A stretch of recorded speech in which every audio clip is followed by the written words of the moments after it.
Line of actual control में जो है, जिसमें जो भारत की सेना की टुकड़ियां हैं और चाइनीज जो पीएलए हैं, उनकी टुकड़ियां काफी दिनों से आमने सामने हैं। हालांकि इस तरह के स्टैंड ऑफ्स पहले भी हुए हैं, डोकलाम में हुआ था 2017 में, उसके पहले भी काफी दफा ऐसे हुए हैं कि जब ट्रांसग्रेशंस हुए हैं, कि जो परसेप्शन डिफरेंसेस हैं एलएसी को लेकर, भारत कहता है कि भाई चीन की टुकड़ियां हमारी जमीन पर घुस आई हैं, चीन कहता है कि भारत की जो सेनाएं हैं वो उनकी टेरिटरी में घुस आए हैं। लेकिन इस दफा मामला निश्चित रूप से काफी ज्यादा गंभीर लग रहा है। और शनिवार को, यानी कि कल, दोनों ओर के बीच में जो सैन्य अधिकारी हैं उनके बीच में बैठक हुई थी। तो दर्शकों को ये बताएं कि जो अधिकारियों की तरफ से जो प्रेस रिलीज है वो डिफेंस मंत्रालय की तरफ से नहीं बल्कि विदेश मंत्रालय की तरफ से आज जारी हुआ। बैठक कल हुई थी दिन भर, और उसमें कहा क्या गया प्रेस रिलीज में कि हाल के हफ्तों में भारत और चीन ने भारत चीन सीमा के साथ क्षेत्रों में स्थिति को संबोधित करने के लिए स्थापित राजनयिक और सैन्य चैनलों के माध्यम से संचार बनाए रखा है। 6 जून को चुशुल मोल्दो क्षेत्र में लेह में स्थित कोर कमांडर और चीनी कमांडर के बीच एक बैठक हुई। बैठक सौहार्दपूर्ण और सकारात्मक माहौल में हुई। दोनों पक्ष विभिन्न द्विपक्षीय समझौतों के तहत और नेताओं के बीच समझौते को ध्यान में रखते हुए सीमावर्ती क्षेत्रों में जारी गतिरोध के शांतिपूर्वक समाधान के लिए सहमत हुए, जो भारत चीन सीमा क्षेत्रों में शांति और द्विपक्षीय संबंधों के समग्र विकास के लिए आवश्यक है। और दोनों देश गतिरोध को हल करने और सीमा क्षेत्र में शांति सुनिश्चित करने के लिए सैन्य और राजनयिक संवाद जारी रखेंगे। यानी कि ये लोग जो अपनी बैठक है उसको वो जारी रखेंगे, ये तमाम लोग आगे भी डिप्लोमेटिक और मिलिट्री कॉन्टैक्ट्स। लेकिन इसका आखिर मीनिंग क्या निकाला जाए? क्या इससे ये जो तनाव है वो अब घट चुका है? क्या ये टेंशन्स जो हैं वो कम हो चुके हैं? इन पर बातचीत करने के लिए मेरे 2 वरिष्ठ सहयोगी आज मेरे साथ इस वक्त मौजूद हैं। अजय बैनर्जी हैं, ट्रिब्यून के साथ है और पिछले लगभग 2 दशकों से डिफेंस मिनिस्ट्री को बहुत नजदीक से कवर कर रहे हैं। सुहासिनी हैदर है, वो कॉलमनिस्ट है और हिंदू के लिए बहुत वो सीनियर एडिटर है और विदेश मंत्रालयों पर हमेशा इनकी पैनी नजर है। अजय, अगर मैं सबसे पहले आपसे शुरुआत कर सकूं, इस प्रेस रिलीज का जो निचोड़ है वो आप क्या बताएंगे दर्शकों को? देखिए, सबसे पहले स्मिता, बात समझने वाली ये है कि जो नियंत्रण रेखा यानी एलएसी है, उस पे कोई, जिसे कहते हैं कि डिमार्केटेड नहीं है ग्राउंड पर। कल की जो बैठक हुई है उसमें एक बात बड़ी स्पष्ट है कि भारत ने चीन को ये बताया कि स्टेटस के वो एंटे, जिसे हम कहते हैं कि हालात जो अप्रैल में थे उस पे वापस जाना पड़ेगा। चीन माना है कि नहीं माना है ये अभी पता नहीं है, मगर हमारे प्रेस नोट ने जो आज रिलीज किया है हमारे विदेश मंत्रालय ने, उसमें एक बात स्पष्ट है कि ये बात अभी सुलझी नहीं है और इसमें काफी समय लगेगा। जब आप इंट्रोडक्शन में कह रहे थे कि ऐसे होते रहते हैं फेस ऑफ, स्मिता मैं आपको एक बात बता दूं, ये 53 साल में सबसे बड़ा फेस ऑफ है। सन 67 में नाथुला में गोली चली थी, 400 चीनी सैनिक मरे थे, 65 हमारे मरे थे। सन 67 की बात है वो। उसके बाद ये सबसे बड़ा फेस ऑफ है। 13 देप्सांग लद्दाख में हुआ, 14 चुमुर में हुआ लद्दाख में, 17 डोकलाम में हुआ और 2020 फिर लद्दाख में 3 जगहों पे है, गालवान पे, बोगरा पे, हॉट स्प्रिंग्स में और पैंगोंग सो लेक पे, उत्तरी छोर पैंगोंग से पे। तो 53 साल में ये सबसे बड़ा स्टैंड ऑफ है स्मिता, ये कोई नॉर्मल बात नहीं है।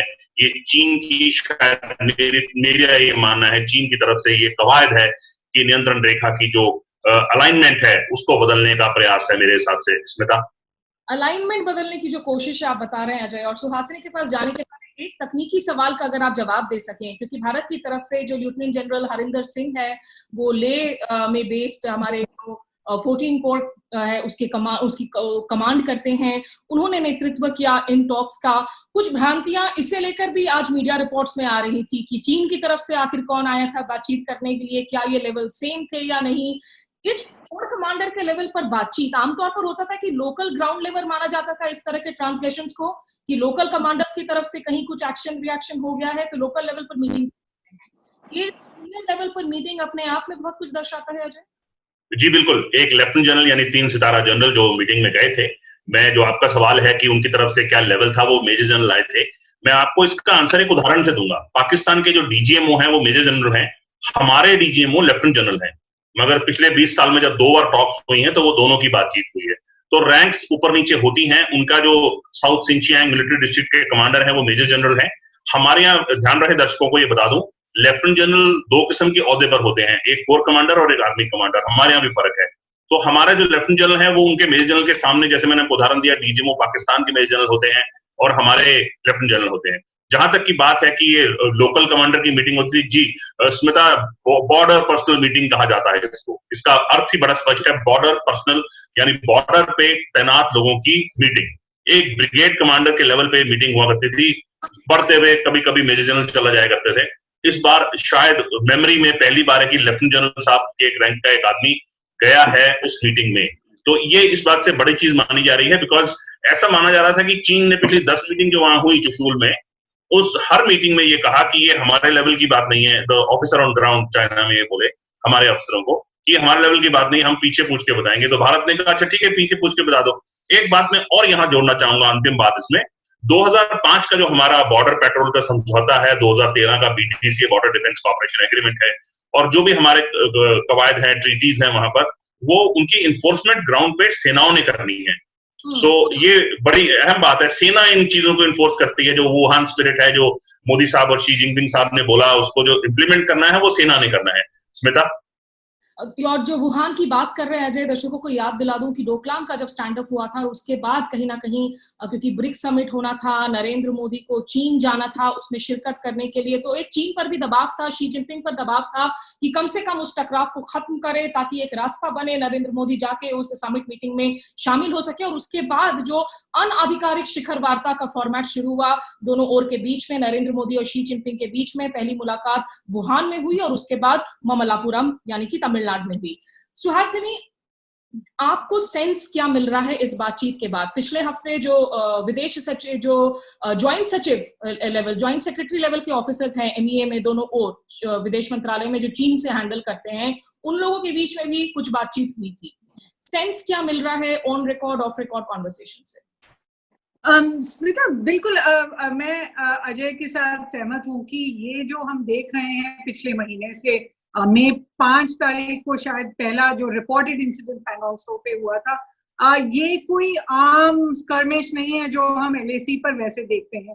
और एमईए के जो रिएक्शंस हैं अगर आप देखें तो ऐसा लगता है कि वो भी अपना मतलब डिसाइड कर रहे हैं कि किस तरह से इसको टैकल करें। और मैं ये भी कहना चाहती हूँ कि जो गवर्नमेंट की तरफ से जो नैरेटिव बिल्डिंग हुई है उसमें बिल्कुल उन्होंने कोई भी ठोस इंफॉर्मेशन नहीं दी है। तो इसी वजह से आप इतने सारे रिपोर्ट्स जो देख रहे हैं सोर्स बेस है, सूत्रों के आधार पे हैं, लोग अलग अलग जगह के बारे में बात कर रहे हैं, क्योंकि कुछ जर्नलिस्ट किसी आर्मी के टुकड़ी से बात कर रहे हैं, कोई किसी और से बात कर रहा है। तो मुझे लगता है कि एक जो इंफॉर्मेशन जो आना चाहिए था वहां से मिनिस्ट्री ऑफ एक्सटर्नल अफेयर्स की तरफ से और गवर्नमेंट की तरफ से, वो अब तक नहीं आ रहा है। लेकिन आप जैसा कह रहे थे, आज जो स्टेटमेंट आया है टॉक्स पे, उसमें 2-3 ठोस चीजें लिखी हुई हैं।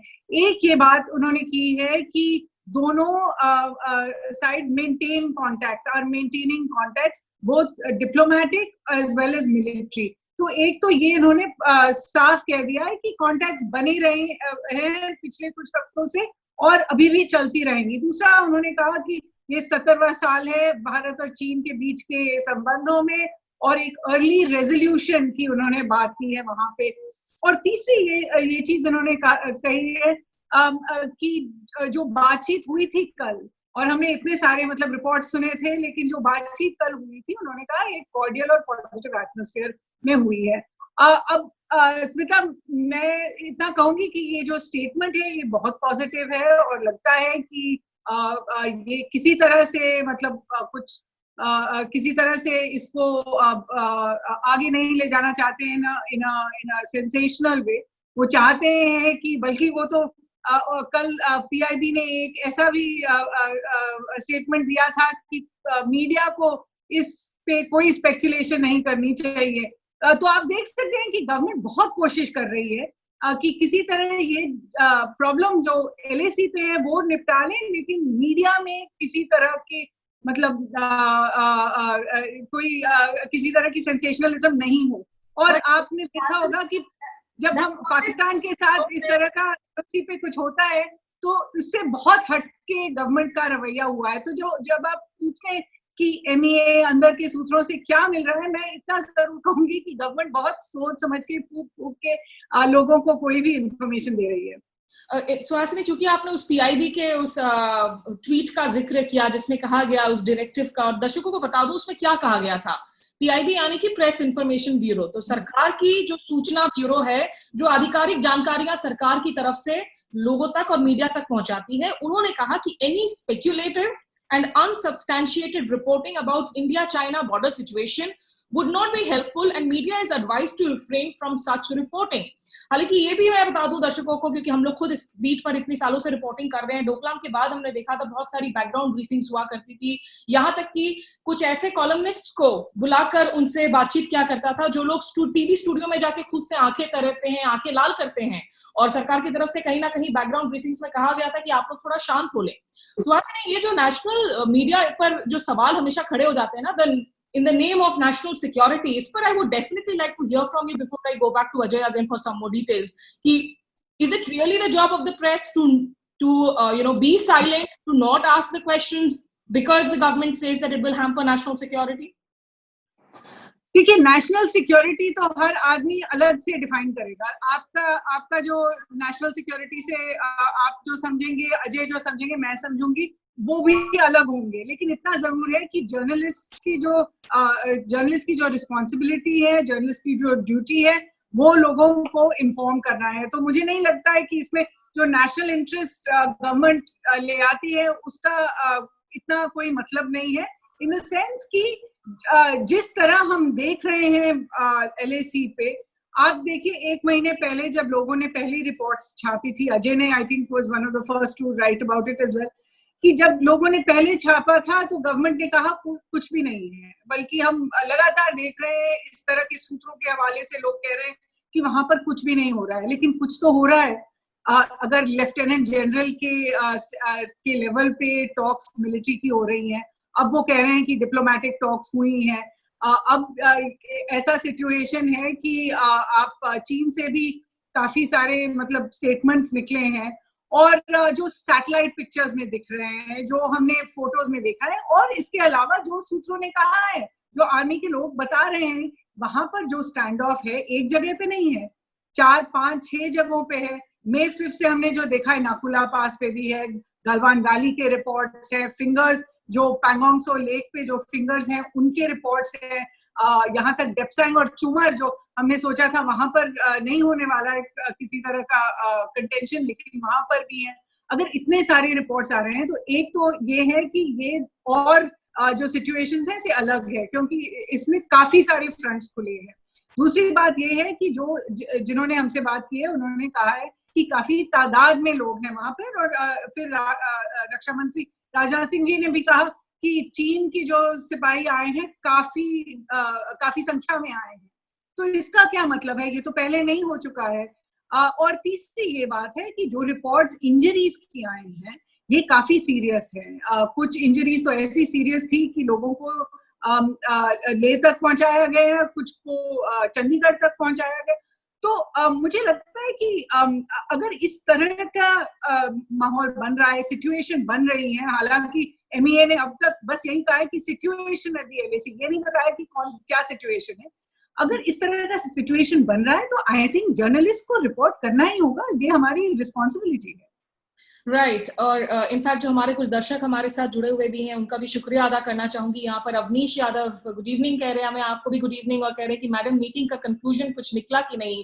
तो ये वो $1 बिलियन क्वेश्चन है जिसको हम सब तलाशने की कोशिश कर रहे हैं। लेकिन अजय, फिलहाल शायद कहना यही सही होगा कि एक तारीख पर जो बातचीत हुई है, बात यही बनी है कि आगे बातचीत करेंगे। मैं हाल में लेफ्टिनेंट जनरल DS हुडा साहब से बातचीत कर रही थी, वो इंटरव्यू भी हमारे चैनल पर है, जिन्होंने उरी के आतंकी हमलों के बाद उन इंडियन ऑपरेशंस को लीड किया था, सर्जिकल स्ट्राइक्स को, और उनका ये मानना है कि ये जो है ये बहुत प्रोलॉन्ग्ड फेस ऑफ होने वाला है, क्योंकि when you leave it to the military commanders on the ground, then nobody is going to give an inch of territory, और इसके सॉल्यूशंस डिप्लोमेटिक हो सकेंगी, मिलिट्री टू मिलिट्री कॉन्टैक्ट से इसकी सॉल्यूशन नहीं निकल पाएंगी। लेकिन we have to be prepared, क्योंकि चीन की रेड लाइंस क्या है, डिमांड्स क्या है, वो हमें नहीं पता। How do you look at this argument and what is your sense really कि ये कितना लंबा चल सकता है? देखिए स्मिता, मैं थोड़ा सा डाइग्रेस करूंगा। पहले जो सुहासिनी बात कर रहे थे मीडिया हैंडलिंग की, सरकार में अगर कोई इस प्रोग्राम को सुन रहा है तो कारगिल रिव्यू कमेटी बनी थी कारगिल जंग के बाद। के सुब्रमण्यम साहब उसके हेड थे। के सुब्रमण्यम साहब हमारे जो आज के विदेश मंत्री हैं उनके पिता थे, बहुत बड़े स्ट्रेटेजिक थिंकर माने जाते थे। उनकी कमेटी ने एक बात करी थी कि मीडिया को कैसे साइऑप्स के लिए यूज करना है, साइऑप्स यानी साइकोलॉजिकल ऑपरेशंस के लिए कैसे यूज करना है, कैसे खबरों का विवरण करना है, कैसे वितरण होगा, कैसे बात होगी, पूरी विस्तारक बात है कारगिल रिव्यू कमेटी में। शायद उसी को पढ़ लेते तो शायद आज जो सुहासिनी बात कर रहे थे कि मीडिया को ब्रीफ, और स्मिता आप भी बात कर रहे थे कि डोकलम के जमाने में वो बताया जाता था और आजकल नहीं बताया जाता है, तो वो शायद अगर हमारे जो पॉलिसी मेंटेनेंस है अगर वो पढ़ लें तो शायद हेल्प हो हमारी। जहां तक कि आप बात कर रहे हो कि रेजोल्यूशन की, स्मिता मेरा मानना ये है कि रेजोल्यूशन अगर होगा तो वो डिप्लोमेटिक ही होगा। जो सेना है वो सरकार की या डिप्लोमेसी की जो एग्रीमेंट होता है उसको इन्फोर्स करती है। सिर्फ सेना कभी एग्रीमेंट नहीं करती हिंदुस्तान की सेना। जैसे 93 का एग्रीमेंट है या 2005 का एग्रीमेंट है या 2013 का बीडीसीए है, या बीच में जो एग्रीमेंट हुए छोटे छोटे 2006 में हुआ था एग्रीमेंट ऑन बॉर्डर मैनेजमेंट, उनको सेना इन्फोर्स करती है। सिर्फ सेना एग्रीमेंट नहीं कर सकती। सेना का काम है LAC की लाइन को होल्ड करना, चीन का मुकाबला करना, ये उनका काम है। सेना रिजॉल्व नहीं कभी कर सकती। मैंने एक अपने आप ही बता रहा हूँ, एक खबर लिखी थी हमने ट्रिब्यून में, पेज 1 पे छपी थी, do not expect a resolution of the meeting. तो वो मीटिंग का रेजोल्यूशन एक्सपेक्टेड ही नहीं था इसमें से। ये है कि सिर्फ एक वहां पर जो हमारे लेफ्टिनेंट साहब गए हैं उन्होंने नक्शों पे चीन को, जो मैंने सुनने में आया कि चीन को ये बताया है कि उनकी पेट्रोलिंग लाइंस कहां तक थी पहले अप्रैल के महीने तक, कहां तक वो करते थे। देखिए ध्यान रहे, आपके दर्शकों को बता दूं, वहां पर जिन ऊंचाइयों की बात हो रही है वहां अभी भी रात का टेम्परेचर -2 या 4 या 5 के आसपास है, इतनी ठंड है वहां अभी भी।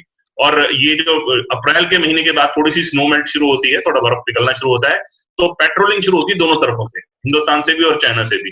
तो इसलिए अप्रैल के महीने का जो कट ऑफ डेट बताया जा रहा है स्टेटस के, एंटे की जो बात कर रहे हैं इंडिया बार बार कि अप्रैल के महीने में वापस जाओ, इसलिए कह रहे हैं क्योंकि अप्रैल से पहले कोई पेट्रोलिंग नहीं होती है वहां, इतनी बर्फ होती है, 40-40, 50-50 फुट बर्फ होती है, इसलिए अप्रैल के महीने की बात हो रही है। रेजोल्यूशन की जब डेट करें, यस रेजोल्यूशन होगा, मगर कोई भी आदमी इंडिया में, दुनिया में इस बात का गेस नहीं कर सकता कि रेजोल्यूशन कब होगा। China is very difficult to read, because एक तो हमारे कंट्री में जो नैरेटिव है वो पाकिस्तान पाकिस्तान पाकिस्तान पर है, द लेसर ईगल जिसपे कहते हैं उस पर है।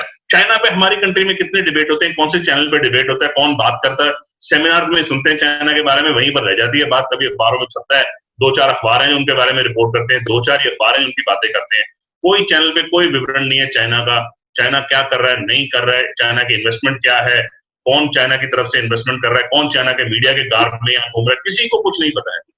जो पता है सरकार को पता है। हमारे यहाँ डिबेट, ओपन डिबेट जो होना चाहिए डेमोक्रेसी में, वो नहीं हो पा रहा है स्मिता। बिल्कुल। और मुझे लगता है कि ये जो पाकिस्तान सेशन है, ये जो बिहेवियर्स में डिफरेंसेस भी नजर आता है काफी न्यूज आउटलेट्स की तरफ से भी।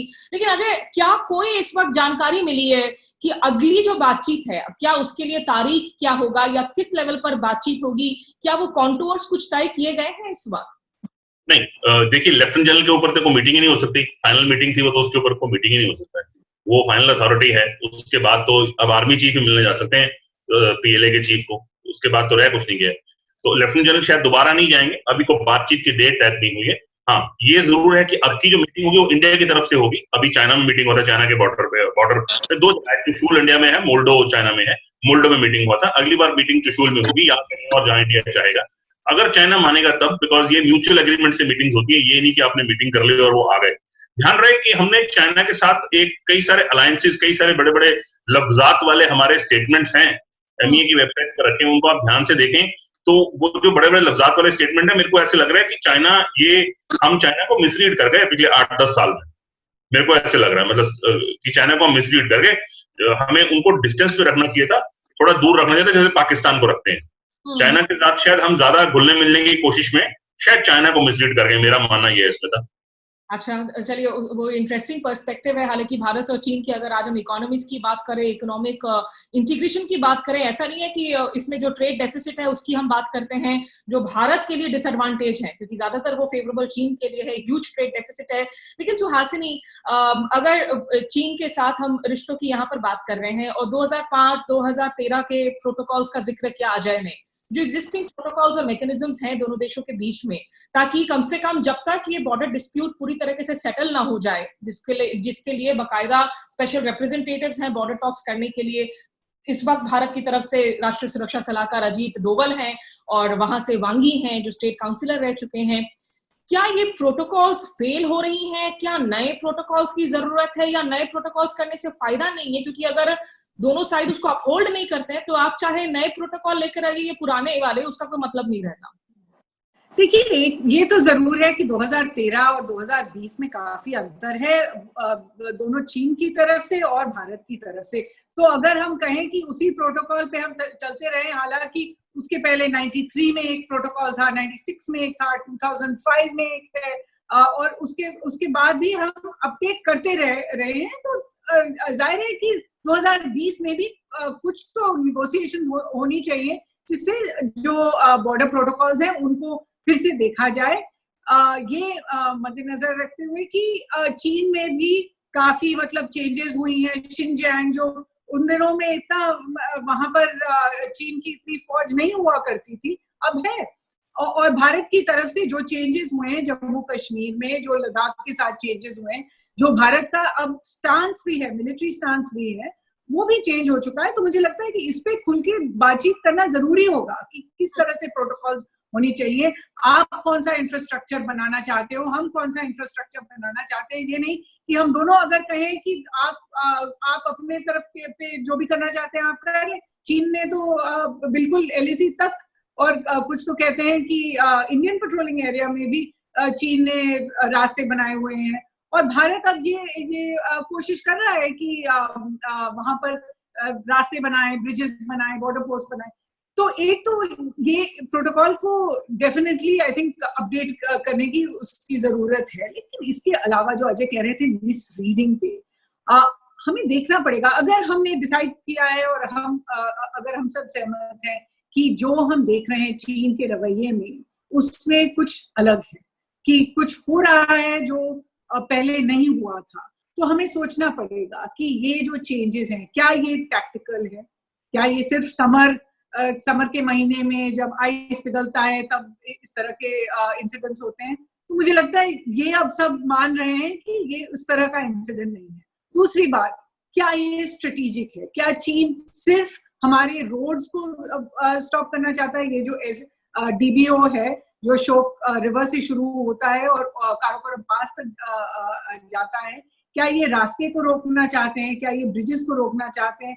क्या ये जो हमारे इंफ्रास्ट्रक्चर है बॉर्डर पोस्ट पे, वो रोकना चाहते हैं? या हमें कहना चाहते हैं कि वो किसी तरह से हमें स्क्वीज करना चाह रहे हैं काराकोरम पास के पास?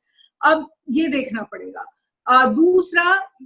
तीसरा जियोपॉलिटिकल फैक्टर्स इसमें है या स्ट्रेटेजिक फैक्टर्स इसमें है। तो एक तो जब पिछले अगस्त 5 पे पिछले साल जब गवर्नमेंट ने अपने आर्टिकल 370 पे डिसीजन लिया था और फिर जम्मू कश्मीर और लद्दाख को अलग किया था, आप अगर तब के प्रेस रिलीजेस को देखें बीजिंग की तरफ से जो आए थे, उसमें जम्मू कश्मीर पे उन्होंने ज्यादा कुछ नहीं कहा था, लेकिन लद्दाख पे इन्होंने एक सेपरेट स्टेटमेंट दिया था। और उस स्टेटमेंट में उन्होंने कहा कि हम भारत के किसी भी एक्सरसाइज जो उनकी डोमेस्टिक पॉलिसी है, जो और डोमेस्टिक लॉज को चेंज करने की जो पॉलिसी है, वो चीन को नापसंद है, क्योंकि इससे हमारे टेरिटोरियल कंसर्न्स पे इम्पैक्ट होता है। चीन ने ये पिछले अगस्त में ही कह दिया था, आई थिंक 3-4 दिन बाद।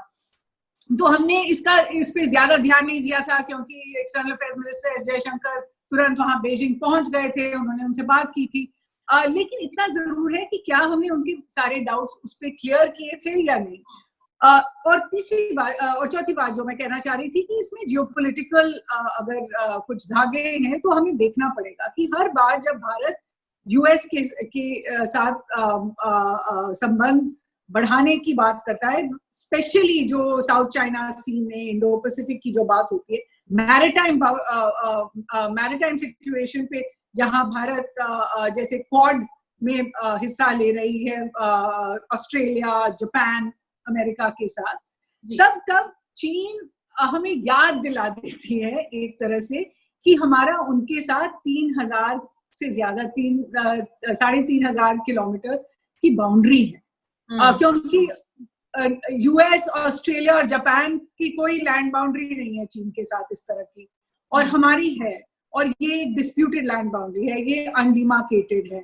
तो इस तरह से चीन अगर हमें बस याद दिला रही है कि जिस वक्त हमारा यूएस के साथ राइवलरी हमारी बढ़ रही है और हमें यूएस घेरने की कोशिश कर रहा है, अगर आप यूएस के पास बहुत पास हो जाए तो इसके भी कॉन्सिक्वेंसेस होंगे। मुझे लगता है कि इनमें से जो मैंने 4 आपको रीजंस दिए, इनमें से शायद 1 या 2 रीजंस हो या सारे के सारे हो, लेकिन इसको रीड करने की बड़ी जरूरत है।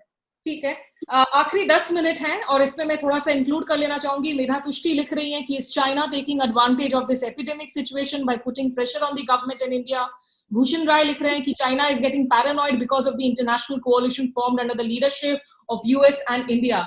अजय, जयदेव रानडे जो कि चीन को बहुत सालों से स्टडी करते आए हैं और सीनियर इंटेलिजेंस ऑफिशियल रहे हैं, वो कहते हैं कि ये जो भी चीजें हुई हैं ये प्रिपेयर्ड हैं, प्री प्लान्ड हैं और कम से कम वेस्टर्न थिएटर कमांड जो पीएलए की है वहां से सीधे तौर पर उनको डायरेक्टिव्स आई हैं। यही मोटा मोटा जो है सारे एक्सपर्ट्स की राय इस वक्त नजर आ रही है। जनरल हुडा भी यही कह रहे हैं। आपको क्या लग रहा है कि इस वक्त जो सूरत हाल बने हुए हैं जिनका जिक्र सुहासिनी कर रही थी कि एक तरफ कोरोना वायरस के चक्कर में अमेरिका, यूरोप आज चीन को घेर रहा है और कह रहा है कि भाई एपिसेंटर वुहान है। ऑस्ट्रेलिया कह रहा है कि इसकी जांच होनी चाहिए कि कहां से जो है ये मैनमेड वायरस है, लैब ओरिजिन वायरस है। और भारत और ऑस्ट्रेलिया के बीच में हमने देखा कि डिफेंस जो पैक्ट्स हुए हैं अभी वर्चुअल समिट के बाद स्कॉट मॉरिसन और प्रधानमंत्री नरेंद्र मोदी के बीच में, जिसे अंग्रेजी में कहते हैं adding teeth and muscle to the defence cooperation, वो एक तरीके से देखने को मिला।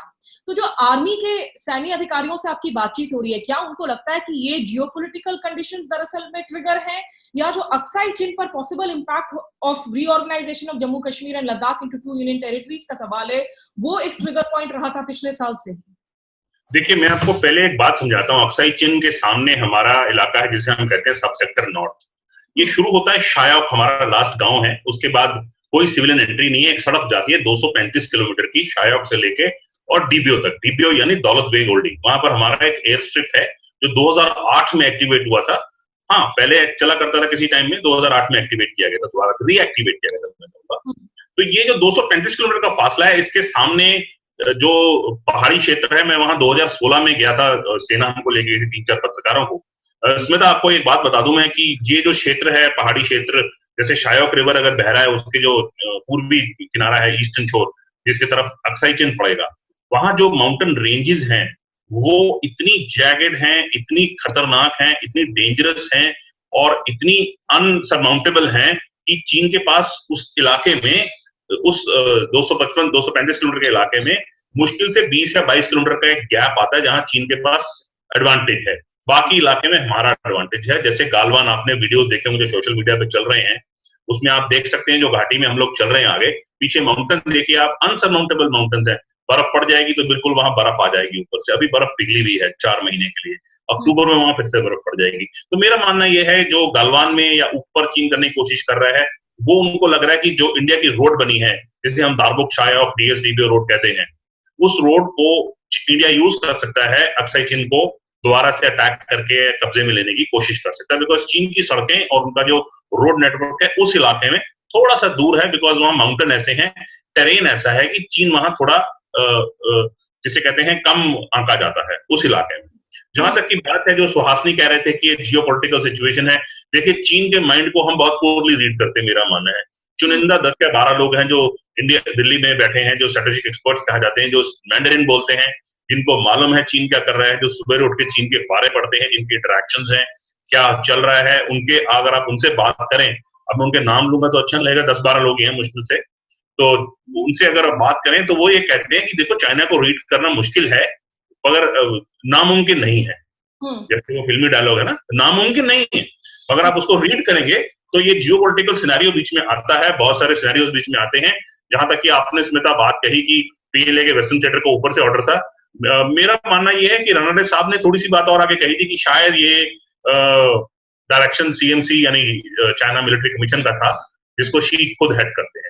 जब शी साहब उसको हेड करते हैं, इतना बड़ा कार्रवाई चल रही है वहां देवसंग से लेके और नाकुला तक, 3-4 फ्रंट खुले हुए हैं, कुछ उत्तराखंड में कुछ प्रेशर पॉइंट चल रहा है, लद्दाख में 3-4 जगह पे चल रहा है, एक सिक्किम में चल रहा है, लड़ाई झगड़ा हो गया सिक्किम में 9 मई को, मार पिटाई हो रही, लोग उनके इंजर्ड हैं, कुछ हमारे इंजर्ड हैं।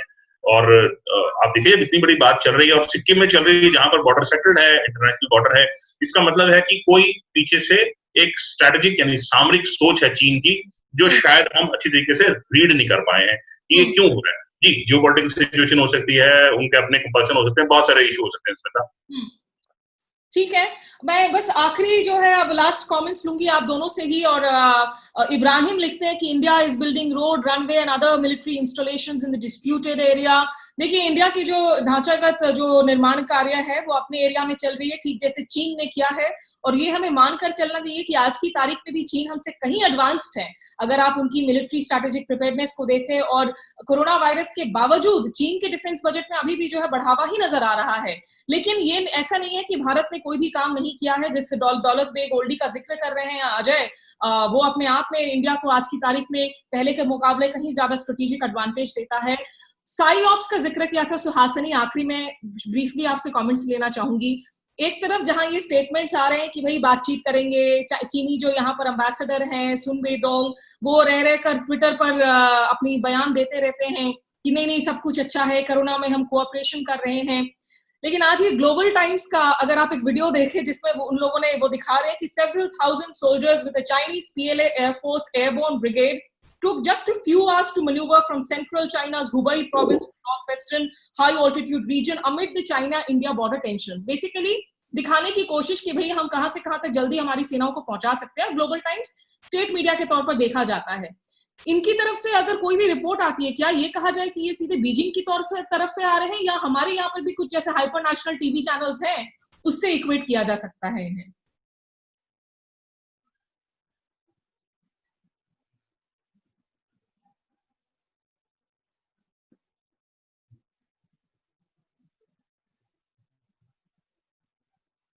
सुहासिनी, आपको अपना शायद माइक ऑन करना पड़ेगा। आपकी स्विच ऑन है माइक। जी सॉरी, नहीं मैं कह रही हूँ कि जिसने वीडियो रिलीज की है उसने जरूर सोचा होगा कि भारत में इस तरह का परहैप्स रिएक्शन होगा। लेकिन दो चीज मैं कहना चाहती हूँ। पहले इससे कोई फर्क नहीं पड़ता है जो LAC पे हो रहा है, उस पे एक सीरियसली जो डिस्कशंस हो रही हैं उनमें ये जो एक्सरसाइज है इसका कोई वैसे मायने नहीं है। और हमें भी देखना चाहिए कि हमारे जब चीन के साथ टेंशन्स नहीं होते हैं तो हम क्या देखते हैं कि चीन में कौन सा मिलिट्री एक्सरसाइज चल रहा है या नहीं चल रहा है। और तीसरी बात मैं ये कहना चाहती हूँ कि ये किस तरह की आर्मी है जो 2-3 घंटे में हाई ऑल्टीट्यूड पे पहुंच सकती है और फिर ऑपरेशंस भी कर सकती है। क्योंकि हम सबको पता है कि आर्मी को एक्लेमेटाइजेशन की जरूरत पड़ती है। तो चंद घंटों में अगर आप अपनी फौज को हुबे से कोई हाई ऑल्टीट्यूड जगह पे आप अगर छोड़ोगे तो वो कॉम्बैट नहीं कर पाएंगे तुरंत। और आई थिंक इसमें थोड़ा सा जैसे आप कह रहे थे साइऑप्स का हो सकता है। हमने पहले भी देखा है कि चीन अक्सर जो ग्लोबल टाइम्स के थ्रू या CGTN के थ्रू एक पब्लिक मैसेज देती है, लेकिन ज्यादा तौर पे मैं कहूंगी कि इन मैसेजेस को ना हमें पढ़ना चाहिए और हमें भी देखना चाहिए हमारे चैनल्स पे भी जो भी चलता है क्या हमें लगता है कि ये भारत का स्टैंड है या भारत इससे कोई मैसेज भेजना चाहती है। तो आई थिंक ये जो इस तरह की जो मैसेजेस जाती है, जो एक्स्ट्रा करिकुलर मैसेजेस हैं, इनको थोड़ा साइड पे रखना चाहिए। और हमें पता है कि MEA भी बातचीत कर रही है, बीजिंग में भी कर रही है, दिल्ली में भी बातचीत हो रही है और LAC पर हो रही है, बहुत सीरियस स्तर पे हो रही है। तो इन सब एक्सरसाइजेस की आई डोंट थिंक इसका इतना इफेक्ट होना चाहिए। जी, हमारे यहाँ पे भी इंडिया में युद्ध के नाम पर जो काफी सारे ऐसे टीवी स्टूडियो में एंकर्स है जो बहुत एक्साइटेड हो जाते हैं और फ्लैग जैकेट्स पहनकर लिटरली बंकर ही पहुंच जाते हैं या टैंकरों में पहुंच जाते हैं। तो उनके काउंटर पार्ट्स चीन में भी बाकायदा मौजूद हैं इसी तरह की न्यूज प्रेजेंटेशंस करने के लिए। अजय, आखिरी सवाल, the last word to you. It's definitely not business as usual between India and China. There are too many geopolitical factors, strategic factors, local triggers. यहाँ से आगे आपको क्या लगता है? और जो वीडियोस आई थी, तस्वीरें आई थी, जिसमें दिखाने की कोशिश की गई कि भारतीय जवानों को कैसे उनको बांधकर उनको चोटें पहुंचाई गई, इस तरह के विजुअल्स को हालांकि इंडियन आर्मी ने कहा कि ऑथेंटिकेटेड नहीं है, ये पुराने विजुअल्स हो सकते हैं। इस तरह के गेम्स आगे भी जारी रहेंगे। What will be the essential one thing to look out for as a sign of truce और पीस? देखिए, पहली बात तो ये है कि वीडियो एक हमारी तरफ से आया, मतलब हमारी तरफ से, मतलब हम सरकारी आधिकारिक तौर पे नहीं आया, मगर हमारे इंडिया से चला वो वीडियो कि चाइनीज सोल्जर पिट रहा है एक पेंगोंग त्सो के बगल में, नीचे लेटा हुआ, उसको लोग लातों घुसों से पीट रहे हैं और हम पत्थर काट रहे हैं, उनका एक व्हीकल है उसको तोड़ा जा रहा है। उसके बाद उन्होंने एक फोटो रिलीज किया कि कुछ ऐसा लगा कि भारतीय सैनिक लग रहे थे वो जो बंधे हुए थे, इस टाइप की बात हुई। तो ये चलता रहेगा, ट्रूस का पहला साइन। मगर एक बात मैं ऐड करना चाहूंगा, जब आपने बात करी ना, चीन बहुत बड़ा मुल्क है, सुहासिनी और आप दोनों ने बात करी, एक छोटी सी बात सिर्फ आपके दर्शकों के लिए, चीन का जो सैन्य बजट है, मिलिट्री बजट, वो भारत, जापान, साउथ कोरिया और ऑस्ट्रेलिया चारों के बजट को मिला लीजिए, उससे ज्यादा है। चीन का बजट ऑलमोस्ट अमेरिका से 50% पर है, 300 बिलियन के आसपास है, अमेरिका 720 बिलियन के आसपास है सैन्य बजट। हमारा 54-55 बिलियन के आसपास है। सिब्री की रिपोर्ट में 74-72 बिलियन की बात आती है, वो शायद हमारे सेंट्रल आर्म पुलिस फोर्स के बीच में जोड़ लेते हैं, मगर हमारा रक्षा बजट जो माना जाए वो करीब 49-50 बिलियन के आसपास है। चीन का बहुत बड़ा। जब बात करते हैं पहला साइन ऑफ पीस का, जब नजर आएगा, देखिए पहला साइन ऑफ पीस वही होगा जब चीन अपनी जो पुरानी पेट्रोल लाइंस हैं अप्रैल वाली, उनके पीछे चला जाएगा। अभी जो सुनने में आ रहा है फिंगर 4, यानी फिंगर 4 कहा जाता है, एक माउंटेन है, पहाड़ की एक नोक को कहते हैं फिंगर। वो जो नोक है, 8 नोक आके पेंगोंग त्सो के उत्तरी छोर पर खत्म होती है। चेनमू रेंज की पहाड़ है, तो चौथी फिंगर यानी चौथी पहाड़ की जो चौथी नोक है, उस नोक के आसपास चाइना कुछ कंस्ट्रक्शन कर रहा है। जब तक वो कंस्ट्रक्शन वापस नहीं चली जाएगी, हमने चीन से 2 ही बातें कही हैं कि जो आपने कंस्ट्रक्शंस करी हैं गोगरा में और यहाँ पर, इनसे वापस जाइए। और देखिए, बात सुनिए, गालवान जिसकी हम बात करते हैं, वहां पर 1956 की चाइनीज क्लेम लाइन के आधार पर ही एलएसी है। अगर चाइनीज अपनी क्लेम लाइन 1956 को नहीं मान रहे हैं आज गालवान में, और हमको धमकी दे रहे हैं कि PP-14, जिसे पेट्रोल पॉइंट 14 कहते हैं, जो एलएसी के बगल में हमारा है, वहां पर वो हमें कहते हैं कि मत आइए, तो इंडिया तो नहीं चाइना से कह रहा कि आप यहाँ मत आइए, आपका एरिया है, नहीं है, बिकॉज वहां एलएसी पर कोई डिस्प्यूट नहीं है। गोगरा पे और पेंगोंग त्सो पे डिस्प्यूट है, नाकुला पे कोई डिस्प्यूट नहीं है। प्लीज आपके दर्शकों को समझना चाहिए, जब डिस्प्यूट की बात होती है, जब तक वो बिल्टअप गोगरा में और पेंगोंग त्सो में जो उन्होंने बिल्टअप किया वापस नहीं जाते, उनके टैंक्स, गन्स, तोपें, हथियार, प्लेन्स वापस नहीं जाते अपने अपने बेसिस पे। नग्यारी प्रीफेक्चर उनका एक बेस है, जहां पर देनचौक लद्दाख में एक जगह, वहां से करीब 200 किलोमीटर नीचे पूर्वी तरफ पे 200 किलोमीटर दूर है वहां से, तो वो वहां पर उनका एक बेस है जहां पर फाइटर जेट्स हैं। हमारे भी हैं बेस, ये नहीं कि हमारे नहीं है, हमारे बेस रिंग बना हुआ है बिल्कुल, जिसे एयरफोर्स रिंग ऑफ फायर कहती है। कभी उसके ऊपर अलग से प्रोग्राम करेंगे इसमें, रिंग ऑफ फायर क्या है हमारा। मगर वो जो चाइना के बेस हैं, नग्यारी प्रीफेक्चर, आप हंस रहे हैं, आपको याद आ गया रिंग ऑफ फायर, एक बार हमारी बात हुई थी शायद। तो चाइना के जो बेस हैं, जब तक चाइना की सेना उन पर वापस नहीं जाएगी, तब तक इसको पीस या ट्रूस नहीं मान सकते। स्मिता, ठीक है, ठीक है। तो वो जो स्टेटस को एंटे की बात हो रही है, अप्रैल के पहले की स्थितियां हैं, वो रिस्टोर होता है या नहीं?